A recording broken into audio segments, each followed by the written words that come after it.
Ya, silakan.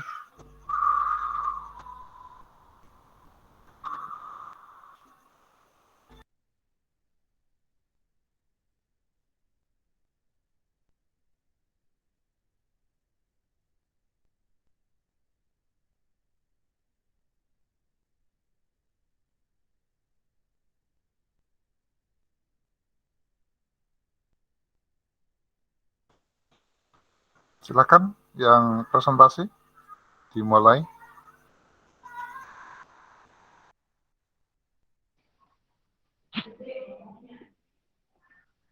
Selamat pagi Pak Eko dan teman-teman lainnya yang berbahagia. Syukur pada Tuhan karena telah memberikan Selamat kita pagi. kesehatan dan keselamatan sehingga kita dapat berkumpul di Google Meet ini. Adapun topik yang akan kami bahas yaitu zat aditif. Perkenalkan, nama saya Aurel. Anggota kelompok saya adalah Catherine, Irene, Edison, Jonathan, dan Christian. Pertama-tama, saya akan menjelaskan apa itu zat aditif. Nah, zat aditif merupakan bahan yang sengaja ditambahkan ke dalam makanan atau minuman dalam jumlah kecil saat pembuatan makanan. Tujuan pemberian zat aditif adalah untuk meningkatkan penampilan, tekstur, aroma, cita rasa, memperpanjang daya simpan, dan meningkatkan nilai gizi seperti penambahan protein, mineral, dan vitamin. Selanjutnya, zat aditif dibedakan menjadi dua macam, yakni zat aditif alami dan zat aditif buatan. Untuk zat aditif alami berarti berasal dari sumber daya alam hayati yang umumnya memiliki nilai gizi. Zat aditif alami ini tidak membawa efek samping ya bagi tubuh kita. Sedangkan zat aditif buatan itu merupakan zat yang sengaja dibuat dengan tujuan yang sama, tetapi tidak memiliki nilai gizi. Zat aditif buatan dapat membahayakan kesehatan jika digunakan melebihi jumlah yang diperbolehkan. Berdasarkan fungsinya, zat aditif dibagi menjadi beberapa kelompok, yaitu pewarna, pemanis, pengawet, penyedap, pemberi aroma, pengental, dan pengemulsi. Yuk kita bahas satu persatu.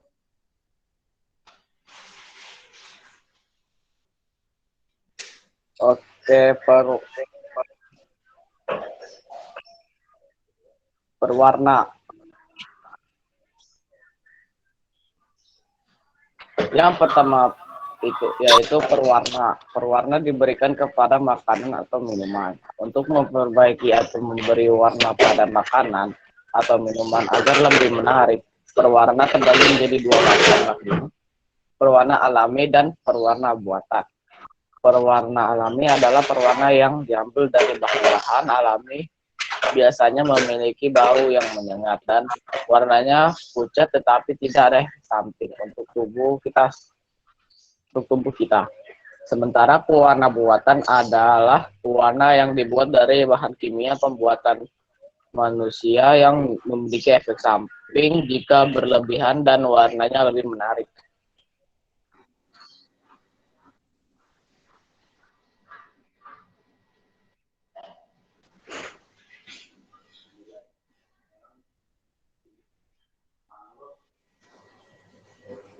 Selanjutnya adalah pemanis. Pemanis merupakan bahan yang ditambahkan pada makanan atau minuman sehingga dapat menyebabkan rasa manis pada makanan atau minuman. Pemanis dapat dibedakan menjadi dua, yaitu pemanis alami dan pemanis buatan. Pemanis merupakan bahan pemberi rasa manis yang diperoleh dari bahan-bahan nabati maupun hewani. Pemanis alami yang umum dipakai adalah gula pasir, gula kelapa, gula aren, gula lontar, dan gula bit. Sedangkan pemanis buatan adalah senyawa hasil sintesis laboratorium yang merupakan bahan tambahan makanan yang dapat menyebabkan rasa manis pada makanan. Pemanis buatan ini antara lain aspartam, sakarin, kalium asesulfam, dan siklamat.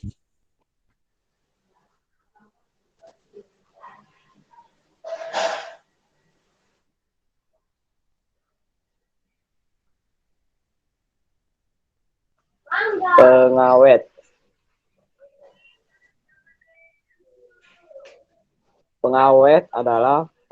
Bahan pengawet adalah zat atau bahan kimia yang ditambahkan ke dalam produk seperti makanan, minuman, obat-obatan, cat, sampel biologis, kosmetik, kayu, dan produk lainnya untuk mencegah terjadinya dekomposisi yang disebabkan oleh adanya pertumbuhan mikrob atau perubahan kimiawi.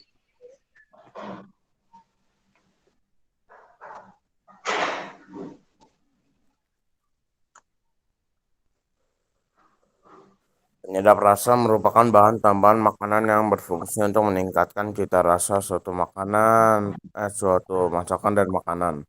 Penyedap rasa dibagi jadi dua bagian.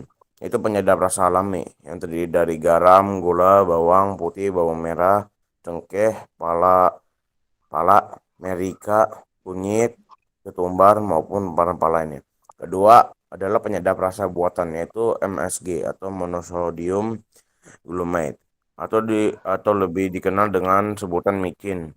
MSG sendiri terbuat dari fermentasi tebu dengan bantuan bakteri, di mana ini akan digunakan sebagai penguat rasa protein.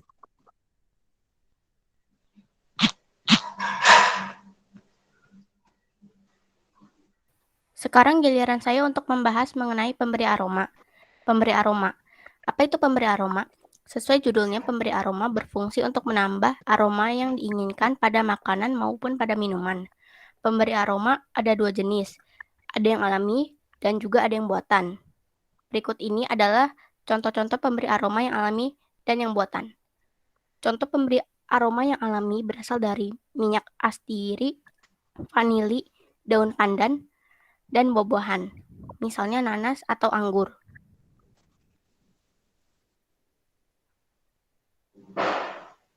Sedangkan pemberi aroma yang buatan contohnya ialah metil atranilat untuk rasa anggur, amil kaproat untuk rasa apel, amil asetat untuk rasa pisang, dan etil butirat untuk rasa nanas.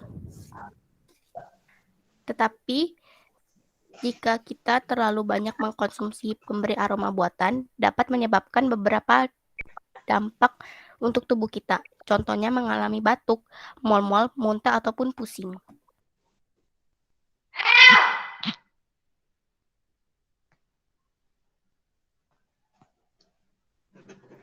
Pengental. Pengental untuk membuat makanan lebih kental, stabil, atau pekat harus ditambahkan zat pengental. Zat pengental bisa menggunakan pati, gelatih, agar, ataupun alginat.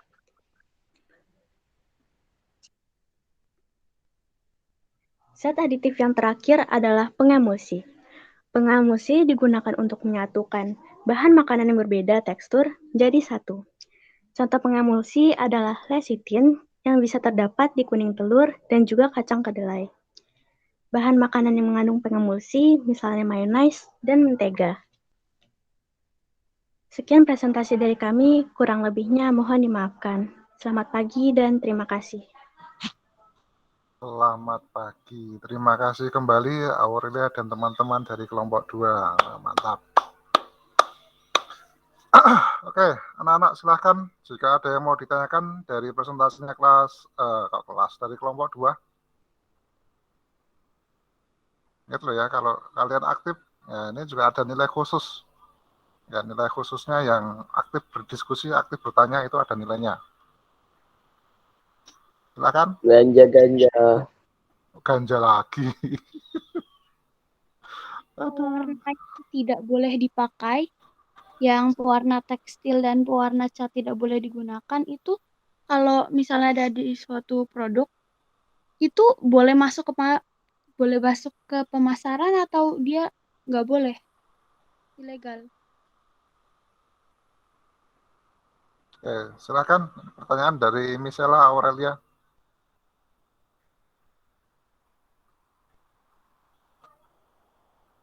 Apa tadi coba bisa ulang kali? Sambil diulang lagi Michela pertanyaannya. Oke. Pewarna yang tidak boleh digunakan itu kalau ada di suatu produk, apakah boleh dipasarkan atau nggak boleh? Jika ada pewarna, ya pewarna itu mungkin berbahaya, apakah itu boleh atau tidak boleh dipasarkan, ya, digunakan atau dikonsumsi? Silahkan kelompok 2 menanggapi. Ya tidak boleh lah. Karena mengandung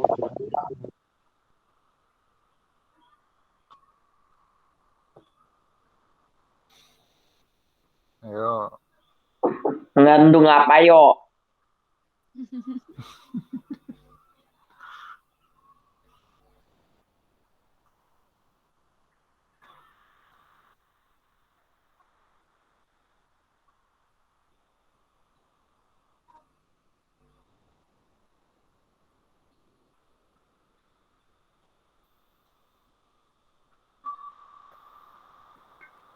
Boleh, tetapi bukan untuk dikonsumsi.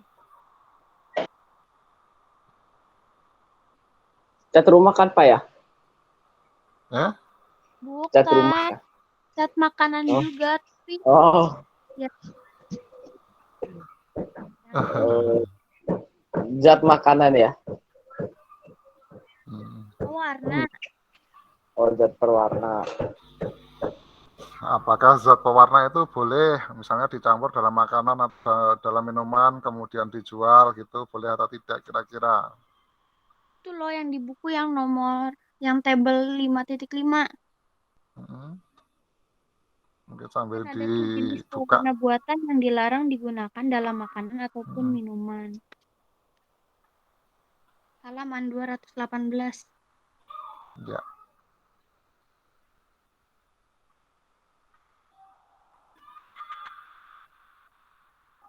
Sudah ketemu belum, Edison?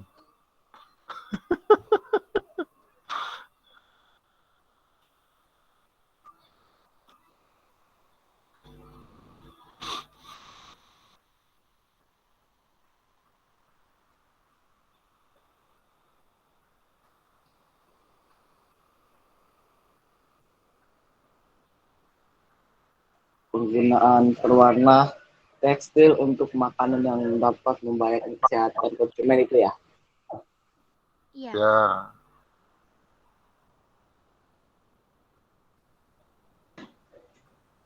Boleh, tapi tidak untuk dikonsumsi. Boleh, tapi tidak untuk dikonsumsi. Jawaban dari Aurel seperti itu, misalnya. Oke. Kalau ini Bapak mungkin menambahkan ya, jadi kalau misalnya kita sudah tahu, tapi gini, uniknya kita itu gimana ya? Orang Indonesia itu ya seperti itu. Yang namanya borak, ya borak kemudian formalin. Kalau kalian ini Bapak ngomong ya tentang pengawet ya, borak kemudian formalin. Itu kan zat pengawet yang sudah tidak boleh digunakan, ya, terutama di pengawetan bakso, ya, itu nggak boleh. Cuma masyarakat kita itu masih menggunakan yang namanya borak, yang namanya formalin, ya itu bakso. Yang kedua pembuatan kerupuk, ya pembuatan kerupuk yang dari nasi. Kalau kita kenalnya sebagai bleng, ya kalau di pasar itu terkenalnya dengan bleng, itu borak, ya sebenarnya udah nggak boleh, cuma ya gitulah anehnya kita itu. Jadi Keras yang nama kepala. borak itu masih ada, ya masih ada di bakso, masih ada di kerupuk. Ya, kalau penggunaan borak dalam jangka panjang itu kan bisa menyebabkan terjadinya kanker. Ya, jadi seperti itu. Kemudian terkait dengan pewarna. Pewarna itu kan tujuannya untuk mempercantik makanan atau minuman. Pewarna buatan itu harganya murah meriah. Kemudian warna yang dihasilkan itu sangat kontras, sangat cantik, ya. Kemudian dia itu lebih stabil daripada warna-warna alami. Oleh oknum-oknum yang tidak jelas itu dicampurlah dalam makanan, dalam minuman. Tujuannya apa? Biar menarik. Jadi yang namanya kesehatan itu tidak dipedulikan. Ya, Ada yang seperti itu, tapi juga ada ya, tapi ada juga yang benar-benar dia sehat, higienis semuanya bagus, itu ada. Cuma memang ini hanya permainan oknum. Kalau ditanya apakah boleh atau tidak, ya tidak boleh. Wong dalam ketentuannya itu sudah tidak boleh. Ya, kalau tidak boleh, kenapa dilakukan, Pak? Kembali lagi, namanya oknum. Oknum itu yang menghalalkan segala cara, bagaimana caranya dia itu membuat makanannya itu menarik, minumannya itu terasa lebih bagus, ya tampilannya cantik, akhirnya orang itu mau beli. Itu seperti itu. Efeknya apa, Pak, kalau misalnya dikonsumsi oleh kita? Yang pasti ya ada rasa pusing, ada rasa mual. Ya. Nanti kalau yang kayak kasus yang pernah Bapak temui ya dalam satu kantin itu nanti dirujuk ke rumah sakit, ya mual-mual sampai muntah-muntah berkali-kali. Gitu misalnya. Jadi kalau memang sudah tidak boleh ya jangan dipakai. Ya. Kalau dipakai efeknya apa ya, berantai, terutama dalam kesehatan, mual, pusing dan seterusnya. Itu ya misalnya. Iya, Pak. Ada sih Pak yang lebih lengkapnya. Tapi, Pak, Hmm. gimana cara kita tahu dia memakai apa yang tidak boleh dipakai? Nah, itu susahnya. Makanya kan kalau kita mau jajan itu kan kita harus pilih-pilih ya kalau jajan. Kemudian untuk cara mengetahui dulu yang paling simpel, yaitu menggunakan kunyit untuk mengetahui apakah dalam bakso itu ada boraknya atau tidak. Jadi kalau misalnya nanti jadi di sini ada misalnya bakso, ya baksonya kita ambil, kita taruh dulu, kemudian kita ini ada kayak semacam tusuk gigi, tapi tusuk gigi ini sudah dikasih sama kunyit, ya larutan kunyit. Kemudian kita tusukkan, adakah perubahan warnanya di situ? Kalau terjadi perubahan warna, ya menjadi warna merah misalnya, itu berarti positif, ada boraknya. Kalau di Gitu. Itu kunyitnya, kalau borak. Ya, kunyitnya. nanti di tusuk giginya itu nanti berubah jadi merah. Oh, Itu. ya. Kemudian, tapi kalau di yang minuman, ya kalau pewarna di dalam minuman itu kayaknya susah. Makanya kan ini kalau efisiensi Bapak, jadi kalau kita minum sehat itu ya minum air putih, itu aja. Ya, Udah itu yang benar. pertama. Yang kedua, kalau mau memang minum yang kemasan, itu ya kita harus tahu betul bahwa minuman kemasan tersebut itu masih tersegel rapi. Kenapa? Karena di situ ada sudah izin dari BPOM, ya Badan Pengawas Obat dan Makanan itu sudah ada. Ya berapa yang diperbolehkan kadarnya itu berapa itu ada semuanya. Jadi gitu. Kalau itu racikan, ya kalau racikan ya banyak di situ. Kita nggak tahu apakah dia pewarna alami atau pewarnanya buatan, dan pewarna buatan itu yang tidak boleh. Kalau pewarna buatannya diizinkan oleh pemerintah, boleh, nggak masalah. Ya, tapi yang kalau misalnya kayak rodamin B, ya itu kan pewarna untuk konveksi, untuk tekstil itu kan nggak boleh. Nah, jadi seperti itu misalnya ya. Ya, Pak. Oke, ada lagi? Hmm,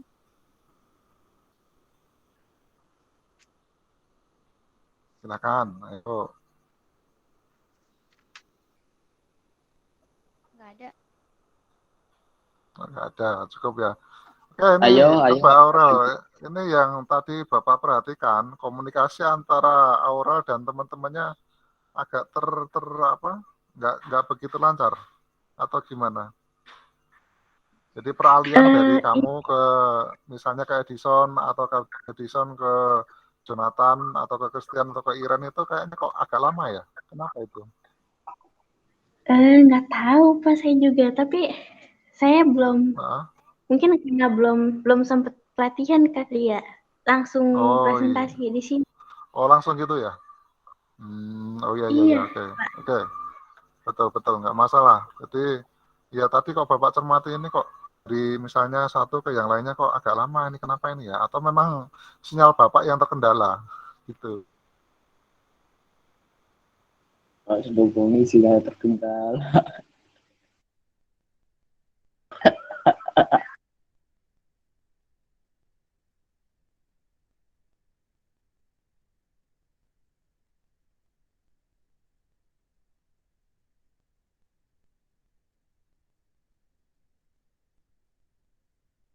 Baru udah mau ngisinya terkendala beneran kan.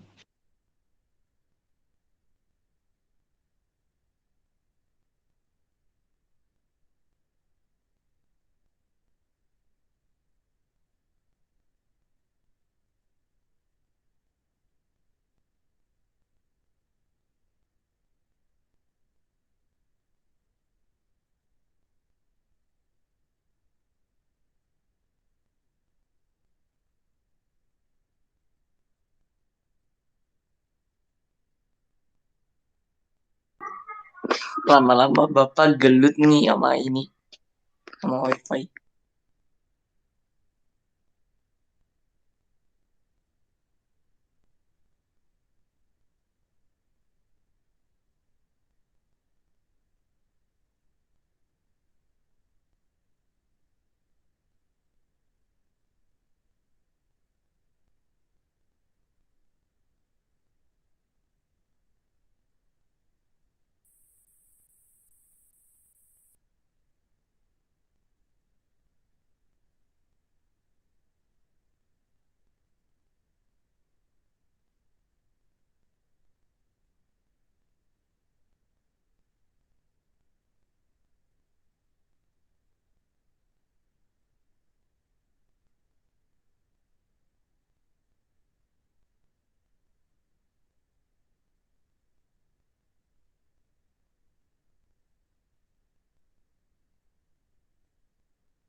Ada Bapaknya hilang. ya sabar lah mungkin jaringannya.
3 menit lagi.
Ada yang mau doa sebelum istirahat?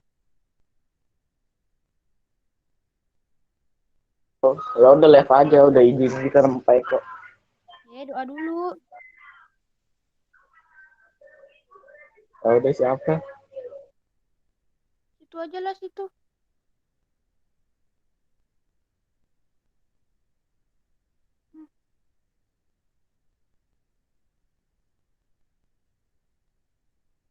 Udah, mari kita berdoa. Ya Tuhan, terima kasih kami telah menyelesaikan pelajaran pada hari ini, pelajaran IPA. Sekarang kami ingin istirahat. Berkatilah Pak Eko yang sedang bermasalah jaringannya. Dalam nama Tuhan Yesus Kristus kami berdoa dan berterima kasih. Haleluya. Amin.